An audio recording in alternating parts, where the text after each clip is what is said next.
in all its endeavors and services. We offer, among this, production and broadcasting of jingles, music videos, narratives, documentaries, press services and programs, on location or outside live sponsored content, sports and entertainment, and advertising for small, medium and large enterprises. All services are offered at competitive prices. Tune in daily to catch Luntha television on Zuko on Channel 51, Starsat Channel 474, Star Times Channel 474, Topstar 474, Kliye 007, GoTV on Channel 807, Azam on Channel 386, and live streams on our YouTube and Facebook platforms. You can find us in Area 2 Lilongwe or can reach us on 0883 815 055. Come, let us help you grow your business.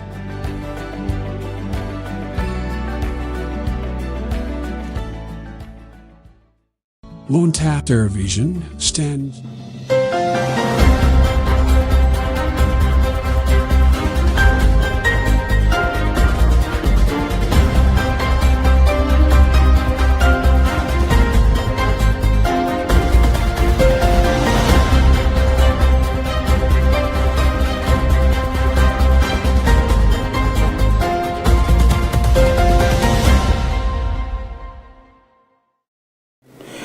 Hello and welcome to our today's edition of News Bulletin right here on Luntha TV. And today you're with me, Patrick Pupa. First, the headlines.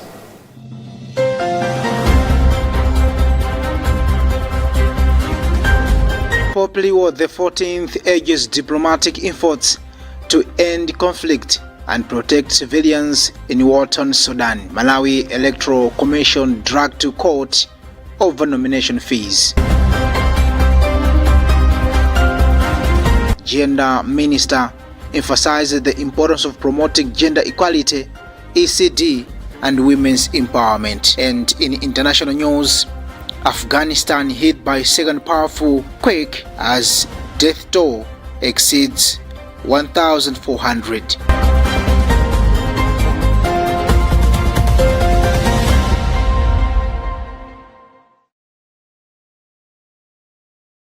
We do have the details to these stories and many other stories. Stay tuned.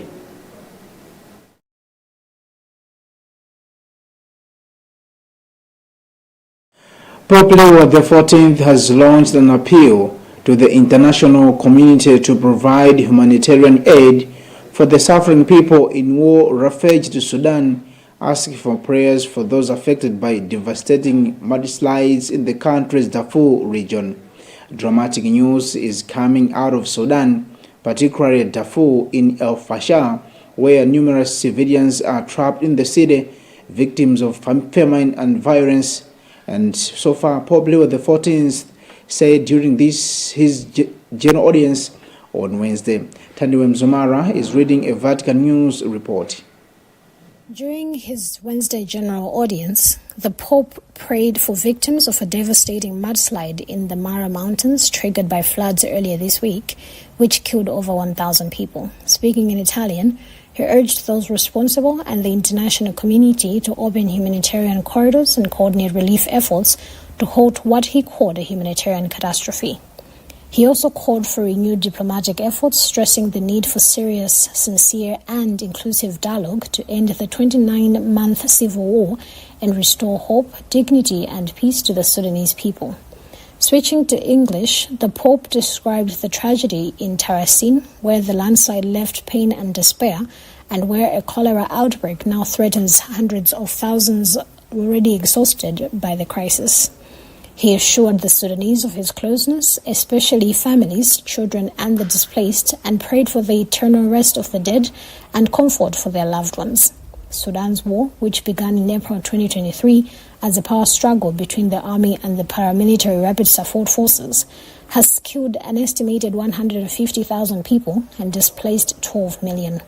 Humanitarian agencies says 30 million people now need assistance, making it one of the world's largest humanitarian emergencies. The conflict has destroyed homes, hospitals, and schools, halted basic services and driven severe food insecurity, with 680,000 people in catastrophic conditions.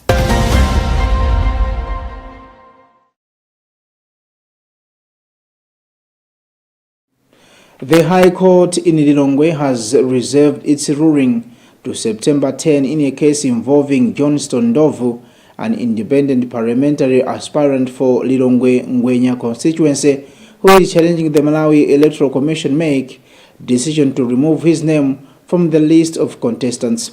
Ndovu's lawyer, Daniel Sato, urged that the commission should have notified his client of any shortcomings before excluding him, giving an opportunity to address them. However, MEC's lawyer Emmanuel Chapo told the court that Ndovu paid an incorrect nomination fee, the reduced rate for youth candidates, despite being 36 years old at the time, whereby he said that he justified the commission decision to strike him from the list. Judge William Yakuawa Msisha of High Court Civil Division is expected to deliver his ruling next Wednesday. Robert Edward speaks to both Sato and Chapo. The official list of parliamentary candidates for Lilongwe Ngwenya constituency was lawful. So the court has heard arguments from both sides, and it has reserved its ruling, meaning that ruling will be delivered on 10th August, which is Wednesday next week. The gist of our application is that by the law, before excluding our candidate from the official list, MEC was supposed to inform him. Because what they are alleging is that he paid insufficient nomination fees. But the law says before you make the decision to exclude him, you should first of all notify him so that he can rectify those challenges. The independent candidate, Mr. Jove, is saying that MEC wrongly rejected his nomination fees. MEC is saying, no, you didn't pay the prescribed fees. You remember there were different fees for different categories. Mr. Jove was 35 years old at the time that he was paying nomination fees, and 36 years old at the time that he was filing his nomination papers. And then he paid nomination fees for a youth. And the general notice from MEC was very clear. A youth is a person that is less than 34 years.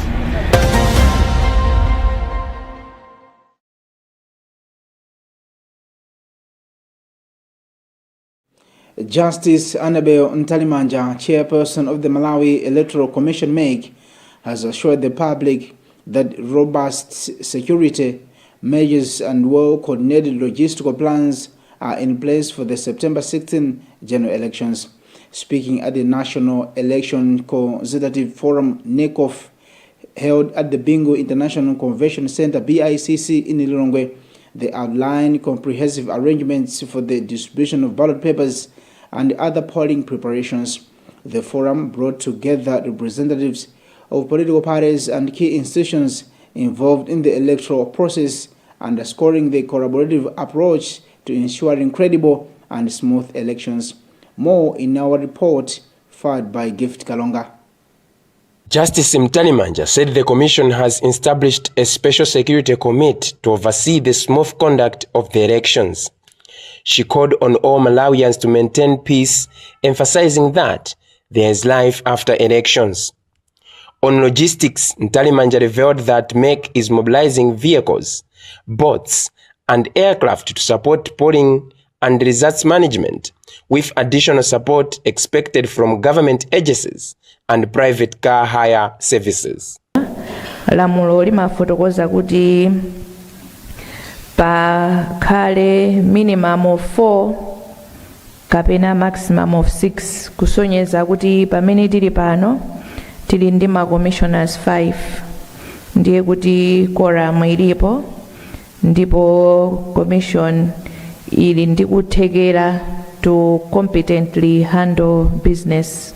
It has the capacity kuti business ipitirire.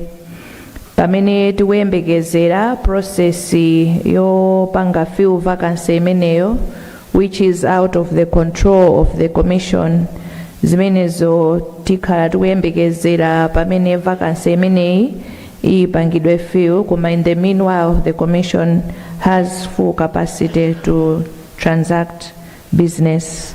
The chairperson also shared the tentative program for polling materials.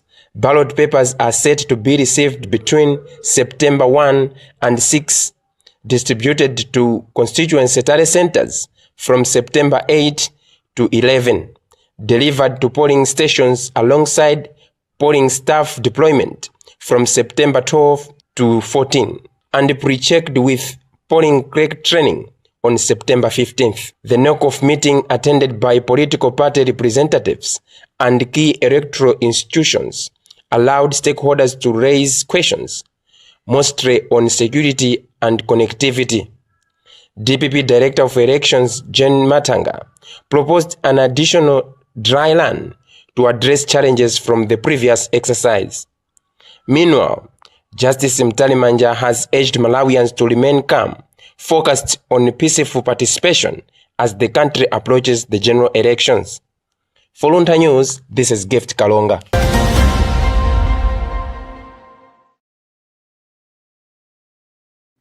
The Minister of Gender, Community Development and Social Welfare, Jean Sedeza, has emphasized the need to promote gender equality, early childhood development, and women's economic empowerment. Sedeza made the remarks on Wednesday in Lilongwe ahead of the launch of 4 strategic documents on Friday, September 5, 2025, at Chivara Primary School in Dowa.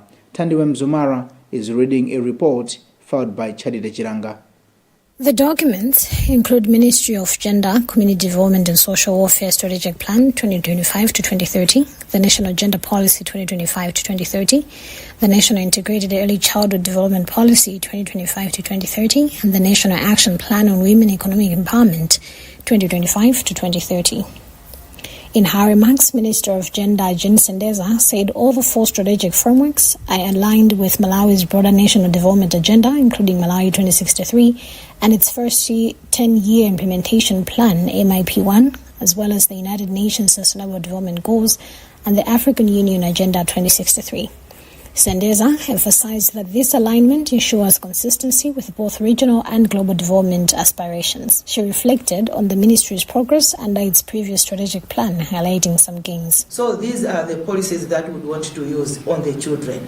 On the National Action Plan for Women, women do have rights, but rights on their own are not enough. So that's why we have said that we want to include issues of the Malawi 2063 agenda for the women, so that women are economically empowered.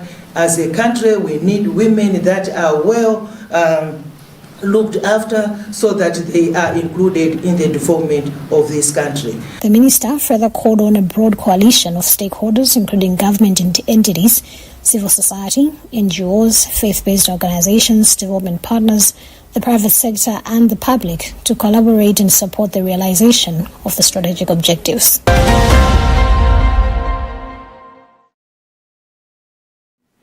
With just 13 days remaining before Malawians head to the polls for the September 16 general elections, citizens are being reminded of the importance of maintaining peace and stability during this critical period.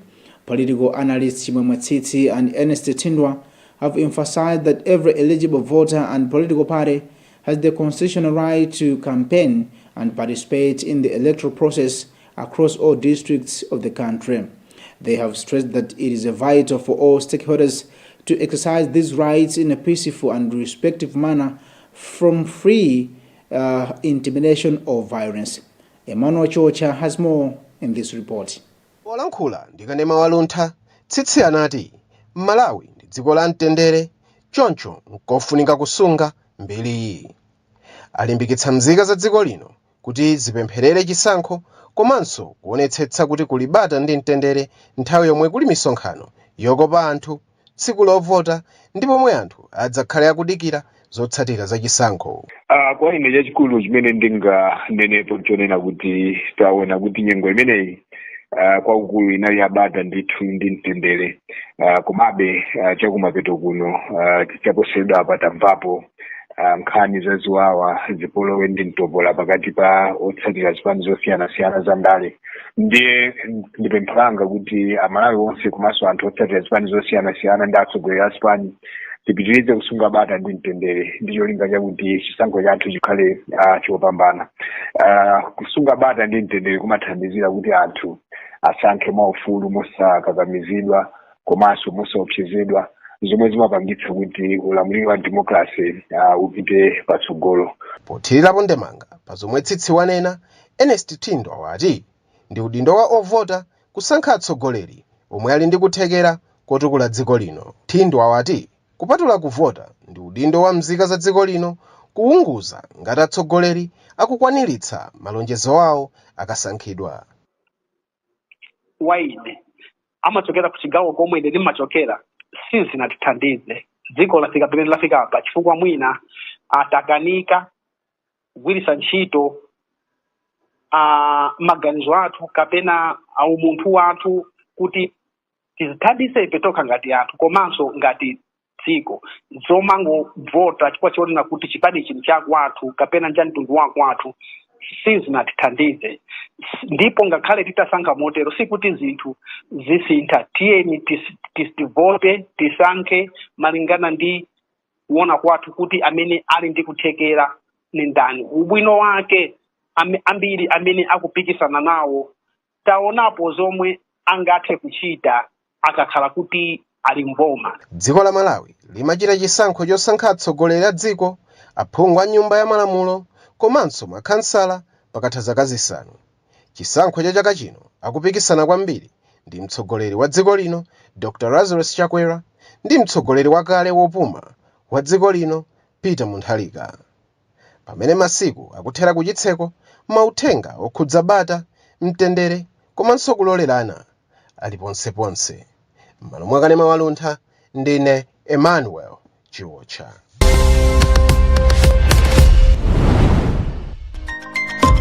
And finally, in international news, an earthquake of magnitude 5.5 shook southeastern Afghanistan on Tuesday, sparking fears of further damage and destruction almost 2 days after a large quake in the same region killed more than 1,400 people and injured thousands more.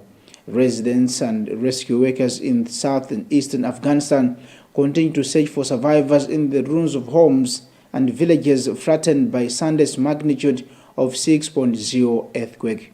On Tuesday, the region was hit by a powerful magnitude of 5.5 aftershock, sparking fears of more damage and more deaths. More details in this Africa News report read by Gift Kalonga. The death toll from Sunday has already exceeded 1,400, with more than 3,500 people injured, the ruling Taliban said on Tuesday. More than 5,000 houses have been destroyed. Rough was hampering rescue and relief efforts, forcing Taliban authorities to airdrop dozens of commandos to evacuate the injured from places where helicopters cannot land. The United Nations has vowed to spare no efforts to assist people, but warned that the current level of humanitarian funding is insufficient. The United Kingdom has pledged over $1 million to humanitarian agencies, avoiding the Taliban government, which it does not recognize. The European Union will provide a similar amount and send 130 tons of emergency supplies. Other countries, including United Arab Emirates, India, China, have pledged disaster relief support. It is the third major earthquake to hit Afghanistan since the Taliban seized power in 2021. It's the latest crisis for a country reeling from deep cuts of aid funding, a weak economy, and millions of people forcibly returned from Iran and Pakistan. The Taliban government, which is only recognized by Russia, has appealed for assistance from international community and humanitarian sector.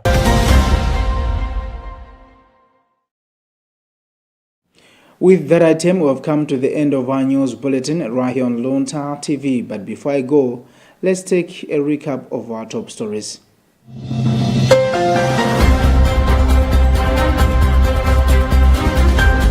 Pope Leo XIV urges diplomatic efforts to end conflict and protect civilians in war-torn Sudan. Malawi Electoral Commission dragged to court over nomination fees. Gender Minister emphasizes the importance of promoting gender equality, ECD, and women's empowerment. And in international news, Afghanistan hit by second powerful quake as death toll exceeds 1,400.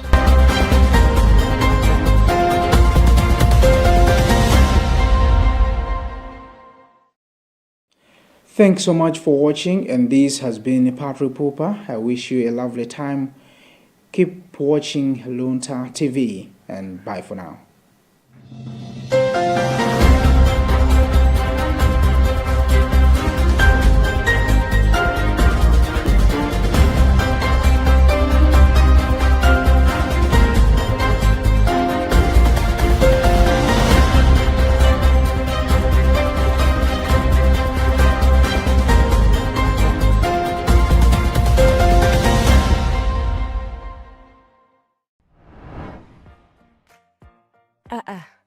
Mwaswera Grace.